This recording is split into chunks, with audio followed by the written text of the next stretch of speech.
over the past couple of days, we spun up the second group for HomeTeam GameDev, which internally we're calling Outpost to distinguish from the main original community. I want to build this video to explain why you would apply to one group or the other.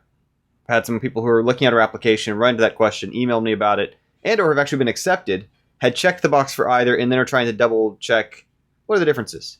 So first and foremost, they are the same approach, they're the same technologies, they're the same processes, they're the same learning resources, same materials that have been used by hundreds of thousands of people around the world, same approach to game development that I've been sort of training people in as a group approach since 2004. If we go back to the first college game development club I started, and then 2010, the second one, and 2015 for the most recent. So original community has a lot of momentum behind it. It's got any given week maybe about 30 active that rotates who's out of those actives. Main group size, there's about between 80 to 100. And again, any given week, not everybody's there every single week, maybe about 30 involved on the projects.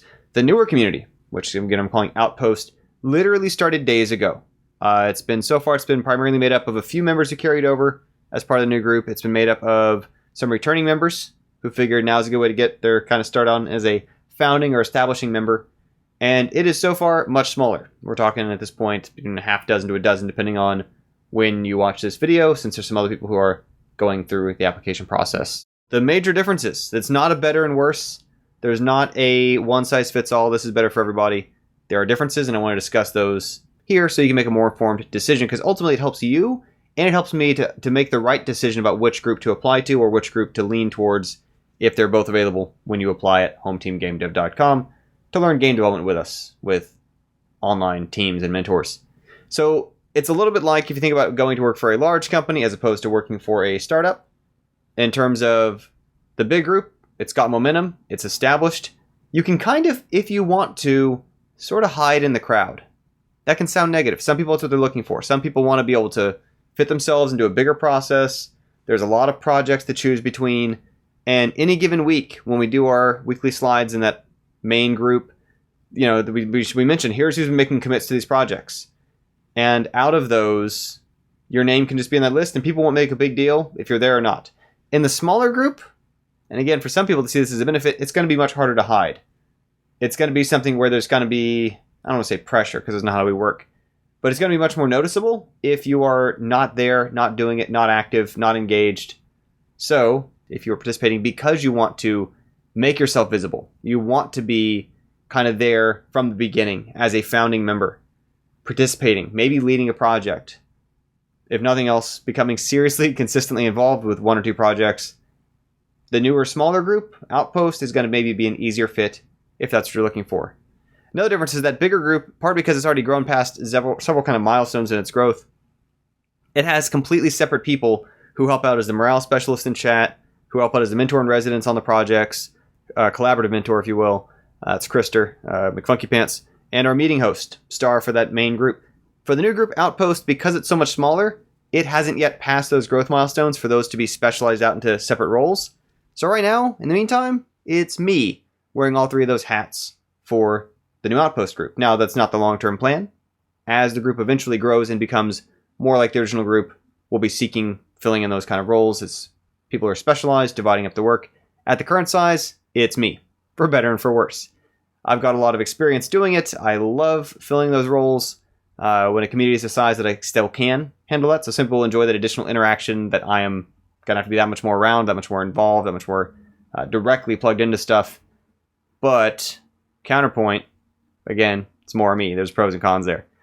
The other thing, of course, is that in terms of overall project activity, the bigger group has several projects in parallel. It's had, I think, 2 to 7, usually 3 to 5, any given moment since October 2015 to choose between.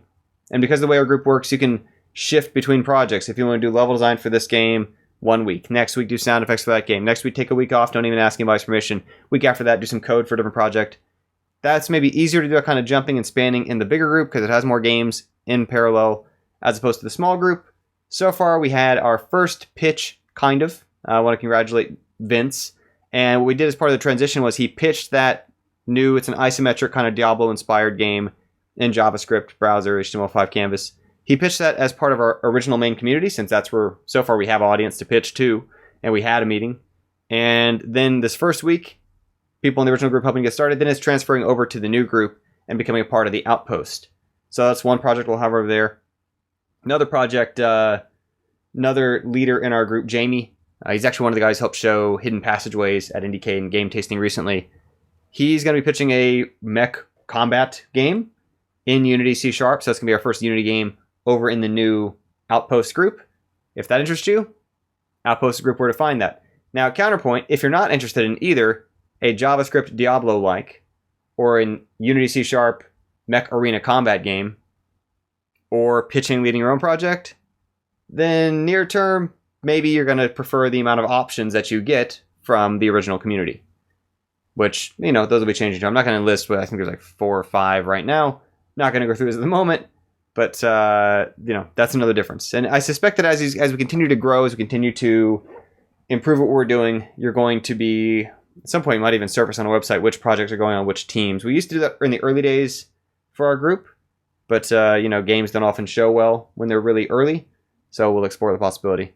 That said, ultimately, either group, whatever role you're looking for, we can find room for you to do what you want to do the way you want to do it. That's fundamental to how these groups work. So even though you use kind of that metaphor of big company versus small company, you know, becoming employee 800 at a team at IBM, which we're not anywhere near that size, but sneaking into a team as the 20th contributor is very different than one of the core 3 who are helping get something off the ground and learning the different kind of challenges that go with that. It's a personality fit kind of thing. But the way our club works, right, is that nobody's ever getting assigned, you do this, okay, we're full up on programmers, you can't join us. Instead, the way that our projects all work is they're all very dynamic in terms of the leads are really there as servant leaders to try to help connect people to doing things that both overlap what they want to do and what's valuable to the project. So I used an example in an email tonight. If a team had 6 people who all showed up wanting to make music for it, well, okay, then the lead's going to get creative and be like, all right, pause screen, credit screen, intermission, every level. Maybe when you have a different character avatar, different song, maybe the boss uses different music. We'll find places to put it. If instead that same team had only one person show up who wanted to do music, and they're real busy, and they're kind of new to music, so they only want to do one song, fine. We'll work backwards around the fact that the entire game is going to have one short looping song like an old arcade game, and that's going to be life. The same thing applies to art assets, same thing applies to level design, same thing applies to code. In terms of if we have a bunch of programmers show up on a team and they say, I got bandwidth, I want to work on X, Y, or Z, maybe the plan didn't originally include X, Y, or Z, but if you've got the bandwidth and you want to do it, we'll try to do our best to make a way to fit it in. So it's not like a concern of, oh, are the teams full? Is there room for me? Instead, it comes around to, what do you want to do?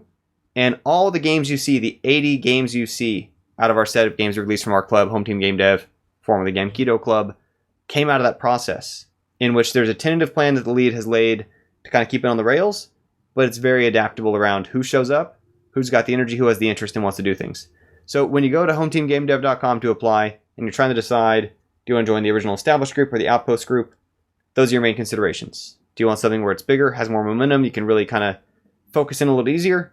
Or do you feel like you want the kind of growth that's going to come from kind of the adventure of helping start an outpost together, where it's got a lot more room for if you want to take on more responsibility, if you want to, for that matter too, experiment a little bit, try out some new directions. We had one person who just joined our outpost. He's actually a returning member. He took a break from the older group. He took some in-person programming camps that he was a part of, and he's now kind of exploring the possibility of, is there any sort of exercises, processes, patterns, things that he learned there that we could experiment with in our new group. The Outpost group is much more ripe for simple experimentation, trying out some stuff, that in the bigger group, the processes are so much momentum behind them, it's a little harder to experiment in the same kind of way. Anyhow, I'll see you at HomeTeamGameDev.com. When you apply, it's a great time to apply right now to either group, because like I mentioned in the other video, we've had a few people who, in spinning up the second group, have kind of jumped over from the original group to help get it started. It's actually freed up a few spaces in the original, larger, more established community. So that's an option too right now. I will say, obviously, there's some people who are already on the waitlist who are ahead on probably going to fill those slots first. In a given month, though, we have a little bit of turnover, and so we are accounting for that when I say now is a great time to apply at HomeTeamGameDev.com. See you there, and I look forward to building games with you, either in the original community or an Outpost.